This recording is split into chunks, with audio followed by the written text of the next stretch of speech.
السلام علیکم بچوں، کیا حال ہیں آپ کے؟ ٹھیک ہیں؟ صفحہ نمبر 44 کھولیں۔ آج ہم ادھر سے ریڈنگ دوبارہ سٹارٹ کریں گے جہاں سے کل ختم کی تھی۔ دونوں بہن بھائی پھر اس ویران جھونپڑی میں آ گئے۔ صنوبر نے گل کو تھپک تھپک کر سلا دیا۔ اس کی آنکھوں میں آنسو تھے اور دل میں طرح طرح کے خیالات کا ہجوم۔ اس حالت میں اسے نہ جانے کب نیند آ گئی۔ بہت دیر میں آنکھ کھلی تو دیکھا کہ گل، جسے وہ اپنی آغوش میں لے کر لیٹی تھی، وہاں نہیں ہے۔ ہوا یوں کہ گل بہن سے چمٹ کر سو گیا تھا، مگر سخت پیاس کی وجہ سے جلد ہی اس کی آنکھ کھل گئی اور وہ پانی کی تلاش میں جھونپڑی سے باہر نکل گیا۔ گھومتا پھرتا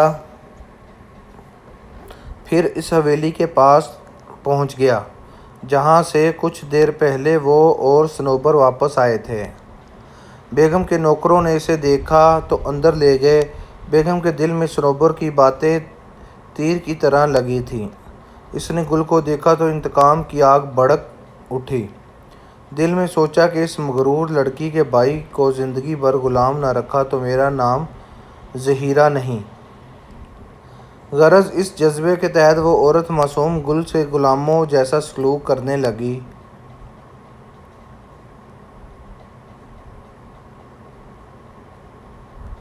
اور اس خوف سے کہ کہیں صنوبر اپنے بھائی کو تلاش کرتی ہوئی اس کے گھر نہ پہنچ جائے، وہ اس حویلی کو چھوڑ کر ایک اور گاؤں میں رہنے لگی اور گل کو اپنے ہمراہ لے گئی۔ گل صبح سے شام تک ان مشکل کاموں میں مشغول رہتا جو زہیرہ اس کے سپرد کرتی۔ وہ کام بھی کرتا اور دن بھر زہیرہ کی بری بھلی باتیں بھی سنتا۔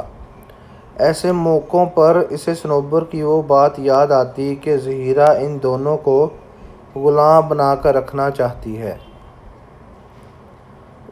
گل کو زہیرہ کے ہاں رہتے ہوئے کئی برس گزر گئے۔ وہ کام تو کرتا رہا لیکن دل ہی دل میں آزاد ہونے کے عزم کو بھی پختہ کرتا رہا۔ صنوبر کے بارے میں اسے یقین ہو گیا تھا کہ وہ اب زندہ نہیں ہے۔ انسان کا دل بھی عجیب چیز ہے۔ یکایک زہیرہ کا یہ حال ہو گیا کہ اسے صنوبر کی یاد رہ رہ کر ستانے لگی۔ اب اس کا دل یہ سوچ کر بھر آتا کہ اس نے ایک معصوم بھائی کو اس کی پیاری بہن سے جدا کیا، صرف انتقام کی آگ ٹھنڈی کرنے کے لیے۔ وہ اپنے گناہ کا کفارہ ادا کرنے کے لیے بے تاب تھی۔ آخر ایک دن ایک تدبیر اس کے ذہن میں آئی۔ اس نے گل کو اپنے پاس بلا کر پیار سے گلے لگا لیا اور کہا، آج سے تم آزاد ہو، جہاں چاہو جا سکتے ہو۔ گل اتنے دن زہیرہ کے ہاں رہتے رہتے وہاں کی ہر چیز سے مانوس ہو گیا تھا۔ آزادی کی زبردست خواہش کے باوجود بے ساختہ اس کی آنکھوں سے آنسو جاری ہو گئے۔ پھر ذرا ٹھہر کر اس نے کہا، بیگم صاحبہ، اگر آپ مجھے آزاد نہ کرتی تو میں نے عزم کر رکھا تھا کہ ایک نہ ایک دن آزادی حاصل کر کے رہوں گا، لیکن عین ممکن تھا کہ اس کوشش میں آپ کو کوئی نقصان بھی پہنچا دیتا۔ بہرحال اس وقت شام ہو رہی ہے، مجھے اجازت دیجیے کہ رات یہاں گزار لوں اور صبح ہوتے ہی یہاں سے چلا جاؤں۔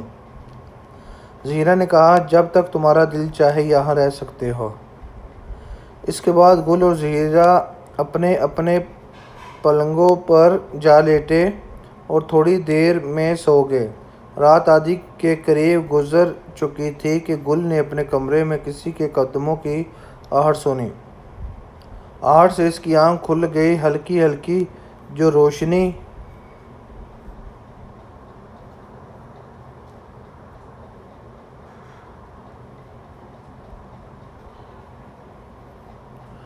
کمرے میں آ رہی تھی، اس میں گل نے دیکھا کہ کوئی شخص ہاتھ میں خنجر لیے سامنے کھڑا ہے۔ یہ منظر دیکھ کر وہ خوف زدہ ہو گیا، لیکن ذرا غور سے دیکھا تو صنوبر ہاتھ میں خنجر لیے سامنے کھڑی تھی۔ اس نے صنوبر کو پہچانا تو دوڑ کر اس کی ٹانگوں سے چمٹ گیا۔ صنوبر نے خنجر ایک طرف پھینکا اور گل کو سینے سے لگا لیا اور دیر تک اسے پیار کرتی رہی۔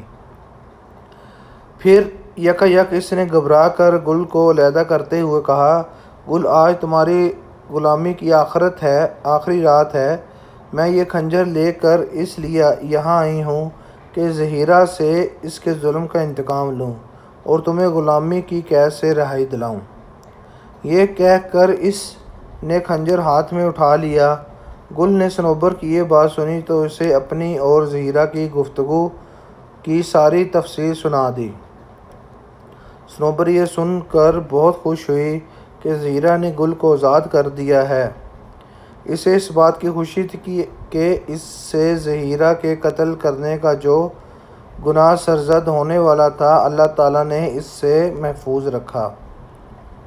جس کمرے میں گل اور صنوبر باتیں کر رہے تھے اس کے برابر والا کمرہ زہیرہ کا تھا۔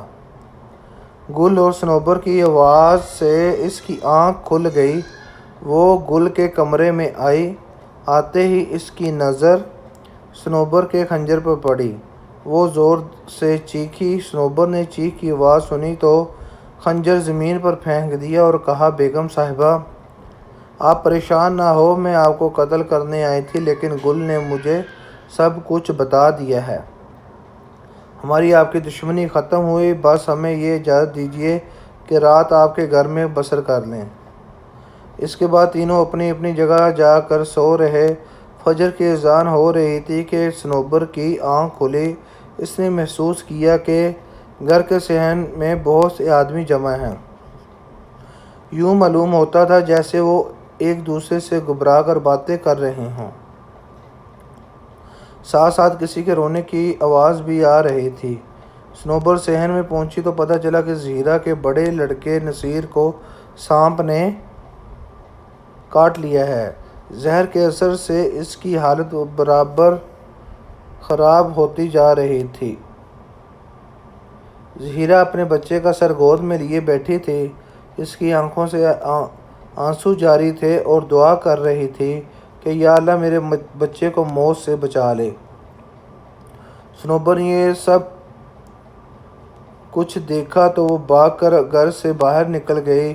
اسے معلوم تھا کہ اس علاقے میں ایک پودا ایسا ہے کہ اس کا عرق مارگزیدہ کے منہ میں ٹپکایا جائے تو زہر کا اثر زائل ہو جاتا ہے۔ تھوڑی سی تلاش کے بعد وہ پودا مل گیا۔ وہ تیزی سے اس کی پتیاں توڑ کر لے آئی اور ان کا عرق نچوڑ کر نصیر کے منہ میں ٹپکا دیا۔ عرق کے قطرے نصیر کے منہ میں پڑے تو اس نے فوراً آنکھیں کھول دیں اور ماں کی طرف دیکھ کر کہا، اماں۔ زہیرہ نے اپنے لال کے منہ کو چوما اور پھر اٹھ کر صنوبر کو اپنے سینے سے لگا لیا۔ تو بچوں یہ تھی اس کی کہانی گل اور صنوبر کی۔ آپ نے اس کی اچھی طرح ریڈنگ کرنی ہے۔ اس کے چند الفاظ معنی ہیں وہ آپ نے ابھی اپنی اردو کی کاپی میں لکھنے ہیں۔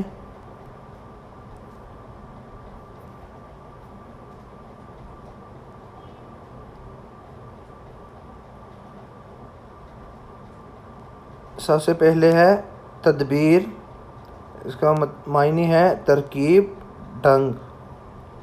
عیب، نقص، تمتما اٹھنا، سرخی کا آ جانا، چہرے پر سرخی کا آ جانا۔ فرشتہ اجل، موت کا فرشتہ۔ الغوزہ، بانسری۔ مارگزیدہ، جسے سانپ نے ڈسا ہو۔ پختہ، پکا۔ مکین، رہنے والا۔ تو بچوں یہ الفاظ معنی اپنی اردو کی کاپی میں لکھ کر مجھ سے شیئر کرنے ہیں اور اس سبق کی اچھی طرح ریڈنگ کرنی ہے۔ اللہ حافظ۔